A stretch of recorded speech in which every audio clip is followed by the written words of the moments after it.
Nesse exato momento, nós iremos falar a respeito de cura, milagres e libertação. Assuntos a respeito dos quais nós sabemos que no tempo de Jesus era algo comum realizado pelo próprio Cristo, mas não somente pelo próprio Cristo Jesus, Yeshua HaMashiach, mas por Kefas, Pedro, e pelos demais apóstolos do Senhor. Nós, para compreendermos sobre a possibilidade de isso ocorrer nos dias de hoje, a gente deve compreender, em primeira instância, como foi que ocorreu no tempo de Jesus. A gente, começando no livro de Mateus, capítulo 4, a gente vai ler que Jesus, depois que foi batizado por João Batista no Rio Jordão e recebeu o Espírito Santo em forma de pomba, depois, ao sair da água, ele foi conduzido pelo Espírito Santo também ao deserto e depois de passar 40 dias e 40 noites, ele foi tentado. Depois de vencer a tentação, ele volta a Galiléia e na Galiléia ele começa a pregar dizendo: arrependei-vos, porque está próximo o reino dos céus.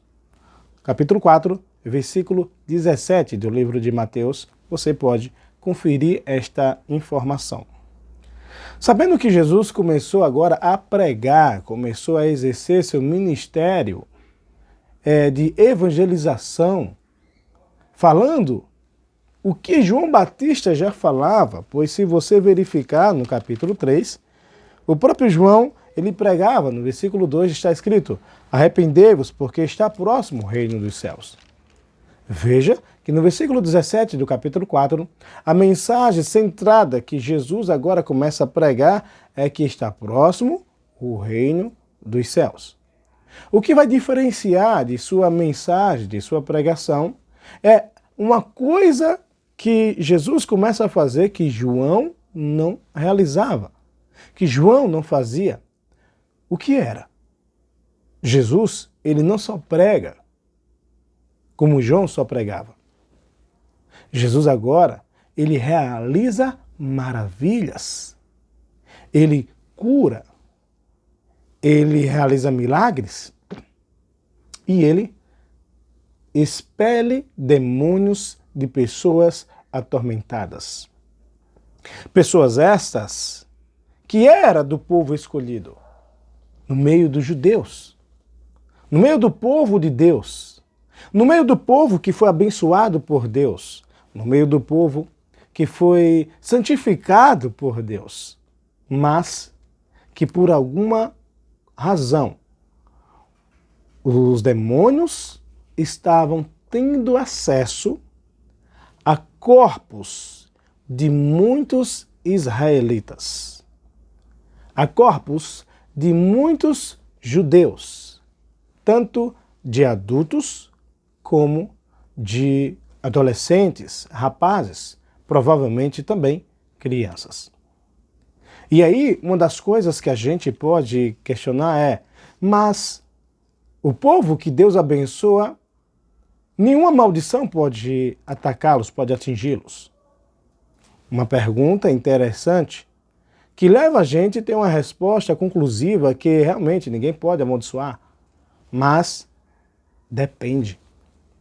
Depende da brecha que você der. Depende da brecha que o povo der. De uma forma ou de outra, a gente encontra no versículo 23 e 24 e 25, dizendo: percorria Jesus toda a Galiléia, ensinando nas sinagogas, pregando o evangelho do reino e curando toda sorte de doenças e enfermidades entre o povo. Que povo se refere a este aqui? O povo judeu. E a sua fama ocorreu por toda a Síria. Trouxeram-lhe então todos os doentes, acometidos de várias enfermidades e tormentos, endemoniados, lunáticos e paralíticos, e ele os curou a todos. E da Galiléia, Decápolis, Jerusalém, Judéia e da além do Jordão, numerosas multidões o seguiam. Veja que Jesus agora começa o ministério dele diferente de todos os profetas. Tinha algo a mais. Não só era a palavra que ele transmitia, que alimentava o povo, que revigorava a fé do povo. Não. Jesus também, mediante a unção que tinha recebido do Pai, por meio do Espírito Santo que tinha descido sobre ele, pois ele mesmo diz, o Espírito do Senhor está sobre mim, cumprindo assim a profecia que falava a respeito do Messias. Ele curou, ele libertou e ele realizou milagres. Veja, o que é interessante é que para curar é necessário que o indivíduo, primeiro, ele era um indivíduo sadio e ficou doente. Se ele ficou doente, ele precisa voltar ao seu estado natural. O estado natural de um ser humano é que ele tenha saúde, não que ele tenha doença. Se a doença o atingiu, então ele precisa ser curado. Jesus foi, curou os doentes que eram levados até ele. Jesus libertou pessoas que eram endemoniadas, atormentadas por demônios. Para Jesus ter libertado tais pessoas, era necessário que a pessoa que era anteriormente uma pessoa normal, uma pessoa que não recebia entidade nenhuma, começasse a receber. De tal forma que ela mesma não conseguisse a solução para o seu problema, não conseguisse se livrar, pois é assim que acontece. Quando uma pessoa é atormentada por um espírito de demônios, quando um demônio, quando uma entidade maligna entra na mente, entra no coração, entra no corpo de alguém, ele busca ter acesso, domínio da razão da pessoa, de tal forma que a pessoa fica sem condições de até mesmo controlar as suas mãos e os seus pés e até mesmo seus próprios desejos. Muitas das vezes, a pessoa atormentada e demoniada quer se libertar, quer uma vida nova, mas os demônios não deixam. E muitas das vezes, os demônios colocam a surdez, colocam diversas patologias, diversas doenças, diversas enfermidades. E aí a pessoa fica tão assim neutralizada que ela por si só não consegue. E muitas das vezes, pessoas, famílias, parentes, querem ajudar a pessoa também, mas não consegue, pois se trata de uma força demoníaca. E é necessário, para que seja combatido, ter uma força espiritual, ter autoridade espiritual. Pois somente uma força espiritual pode combater uma outra força espiritual, considerando que aquela força espiritual que vai combater uma força espiritual tem que estar acima, tem que ser mais forte para retirar o poder do maligno, a força do maligno, o maligno propriamente dito do corpo da pessoa, seja ele 1, 2, 3 ou uma legião, e assim o ser humano, o corpo, a mente, o coração da pessoa voltar a ter saúde e liberdade de escolher e tomar suas decisões. Nestes casos, as pessoas quando são libertas por meio de Cristo Jesus, ou por meio do seu nome, elas fazem uma aliança com Cristo, para que o diabo não tenha mais acesso às suas vidas. Estas pessoas existiram no tempo de Jesus, e não eram poucas, eram muitas. Uma outra coisa extraordinária que acontecia no tempo de Jesus era os milagres. Como, por exemplo, uma pessoa que nasceu cega. Jesus fazia com que ela enxergasse, cega de nascença, não por acidente, não por doença. Um coxo de nascença, Jesus fazia com que ele restaurasse a sua saúde de maneira plena. Isso é algo extraordinário. E acredito que, assim como você, existem muitas pessoas que chegam a dizer: eu acredito nestes relatos das Sagradas Escrituras.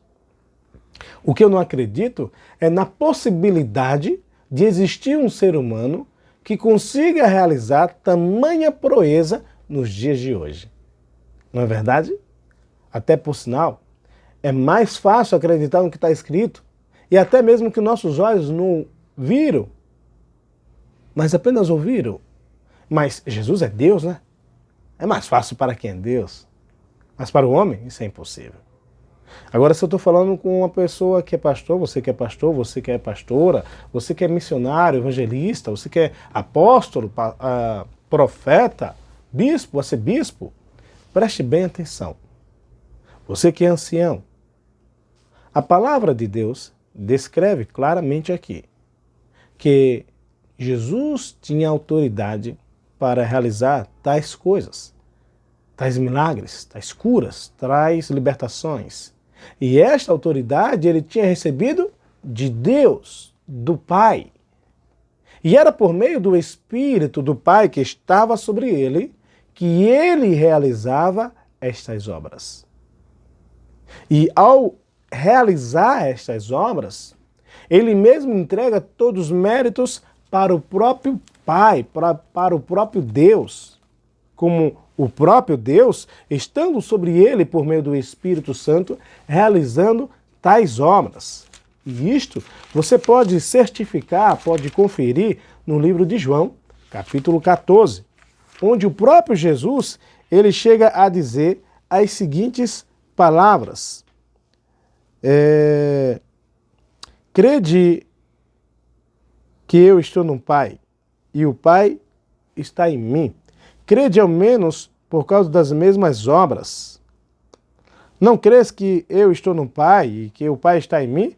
As palavras que eu vos digo, não as digo por mim mesmo, mas o Pai que permanece em mim faz as suas obras. Jesus estava sendo um instrumento nas mãos de Deus para religar o homem a ele, para manifestar o poder do Espírito Santo de destronizar todo o poder de Satanás na vida direta e indireta do pecador.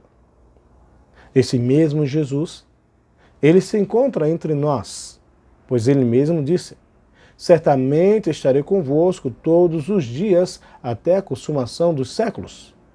Em outra passagem bíblica ele fala: aonde tiver 2 ou 3 reunidos em meu nome, ali eu estou no meio deles. Jesus se encontra em nosso meio. Se Jesus se encontra em nosso meio, então ele ainda pode operar em nosso meio, através de nós, como seus instrumentos, como ministros do Evangelho, através de cada discípulo seu, para a expansão do reino dele aqui na terra. Afinal de contas, o reino de Deus já está entre nós. Observem que nós vamos parar esse vídeo aqui e vamos dar continuidade em um outro. Porque Jesus, ele não só pregou sobre o reino de Deus que estava próximo e que com sua morte estabeleceu o seu reino espiritual aqui. Por isso, pela graça somos salvos mediante a fé. Isto não é algo que vem de nós, mas é dom de Deus. Então, pela graça somos salvos. Salvos para quê? Para o reino de Cristo, para o reino de Deus por meio de Cristo Jesus, nosso Senhor. Então, logo, quem aceita Cristo Jesus sai do reino das trevas para o reino de Deus, que já está entre nós. Jesus pregou sobre o reino dele. Jesus manifestou credenciais divinas, autoridades divinas, pois com esta autoridade espiritual, ele mostrou na prática, curando, realizando milagres e expulsando demônios. E sabe o que é mais interessante? É que Jesus também, ele, ao receber toda essa autoridade, a plenitude do Espírito Santo, como Senhor dos senhores e Rei dos reis, Mestre dos mestres, ele transferiu a sua autoridade para os seus apóstolos, para que os seus apóstolos também realizassem as mesmas coisas que ele fazia: pregar sobre o reino de Deus, curar enfermos, expulsar demônios e realizar milagres. As três coisas, ou melhor, as quatro coisas: pregar sobre o reino de Deus, curar enfermos, expulsar demônios e realizar milagres. Você quer ver aonde é que Jesus transfere? Você quer ver que Jesus, ele transmite autoridade para os apóstolos e dá poder sobre todos os demônios? Então, assiste o próximo vídeo. Que Deus te abençoe e que você seja edificado na palavra e tome posse dela.